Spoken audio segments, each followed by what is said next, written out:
ఎలాంటి ప్రభుత్వ అనుమతులు లేకుండా అక్రమంగా మట్టి రవాణా చేస్తున్న ఒక హిటాచిని సీజ్ చేయడం జరిగిందని రెవెన్యూ అధికారులు వెల్లడించారు.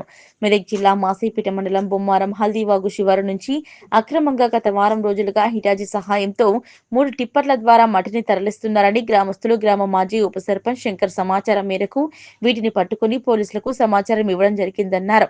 ఒకే నంబర్తో 2 వాహనాలు నడిపిస్తున్నారని పోలీసులు తెలిపారు. దీంతో వాహనాలపై కేసు నమోదు చేసి దర్యాప్తు చేస్తున్నారు. మన రెవెన్యూ అధికారులకు సమాచారం లేకుండా, ఎటువంటి అనుమతులు లేకుండా మరి ఇలాగా అల్లివాగు నుంచి మట్టి తోలుతున్నారు కాబట్టి ఎవరికి ఏం సమాచారం లేదు. గ్రామ పంచాయతీలకు కూడా ఎవరికి చెప్పింది లేదు. అక్రమంగా టిప్పాలు 3 టిప్పాలు ఒక ఇటాచి పెట్టి మరి ఎన్ని రోజులైనా తెలియదు, కానీ ఈరోజు మాకు అందిన సమాచారం మేరకు గ్రామస్తులం అందరం కలిసి టిప్పాలు ఇటాచి అడ్డుకోవడం జరిగింది.